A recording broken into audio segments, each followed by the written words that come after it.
Working in a busy healthcare clinic can be challenging. Most days there is too much to do, with not enough people to do it, and not enough hours in the day.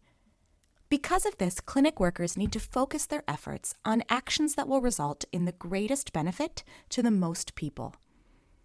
A Pareto chart is a quality improvement tool that can help you do just that. The Pareto principle, also known as the 80-20 rule, is a trend in social science that shows that 80% of an effect tends to come from only 20% of the causes. This trend was first published by Italian economist Vilfredo Pareto in 1906. He noticed that 80% of the land in Italy was owned by only 20% of the population.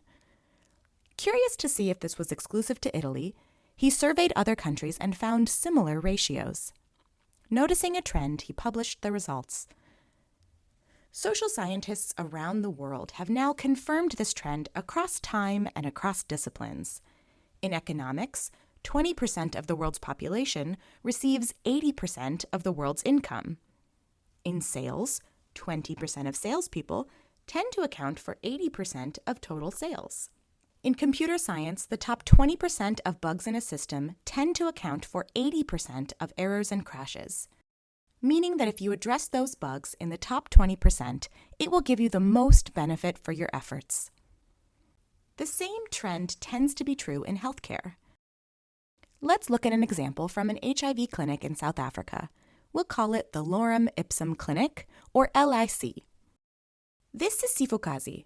She is a professional nurse working at LIC. In one day at the clinic, she can see up to 70 HIV patients. 70 patients in one day.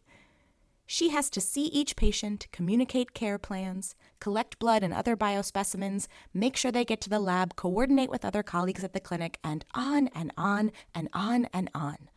She barely has a moment to sit down in her jam-packed day. In addition to her clinical work, Sifokazi is also a member of LIC's quality improvement team. She works with her colleagues to review data from her facility and find ways to make operations run more smoothly, ensuring they are providing the best possible care for their patients. Sifokazi recently noticed that there are an unusually high number of HIV patients who have missed their last clinic appointment. Before reaching out to every patient on her list, which she just doesn't have time to do, she decides to put together a Pareto chart to help her determine why so many patients are on this list. With the other members of her QI team, they go through the missed appointment list and assign each patient into one of 7 categories: true missed appointment, incomplete records, files not found, misclassified decanted, backlogged, files in consulting room, and misclassified mainstream. Sifokazi first looks at these categories in alphabetical order. Interesting, but it doesn't tell her a lot about where she should be focusing her efforts. Next, she adds the number of missed appointments to each category. She can start to see which categories are associated with the greatest number of missed appointments. Finally, she organizes her data, so they are ranked from the category with the largest number of missed appointments to the category with the smallest. She starts to get a picture of what is driving this large list. With all of this organized data, Sifokazi makes a bar chart. On the x-axis, she writes the categories starting with the greatest number of missed appointments to the least.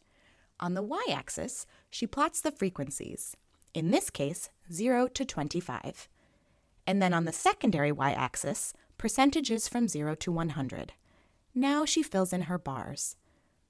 Next, Sifokazi plots the cumulative percentages by adding each category to the ones before, dividing by the total number of patients on the missed appointment list and multiplying by 100. So 21 divided by 41 times 100 is 51%. 21 plus 12 divided by 41 times 100 is 80%, and so on. She then draws a line at 80% and sees that 2 categories, or 28% of the total categories, account for 80% of the missed appointment patients. These 2 categories are known as the vital few, categories critical to effective change, whereas the other categories are the trivial many, good information to know, but not where we should be focusing our efforts. Sifukazi sees that the largest percentage of missed appointments are due to misclassified decanted, meaning that the patient is actually picking up their medications at a community location, and misclassified mainstream, meaning there were patient record inaccuracies in the data system. This tells Sifukazi that it is not that patients are missing appointments in high numbers at LIC, but rather that LIC has significant data errors, resulting in the missed appointment list looking larger than it truly is. Sifukazi and her QI team now know that they need to focus their efforts on improving data entry. Healthcare provision can be hectic. Attending to the patient is the priority, and there's precious little time for other activities. A Pareto chart can help you zoom in on areas where putting in effort will result in the greatest impact. It is both time-saving and informative in helping your QI team identify your most problematic areas and the best way to address them.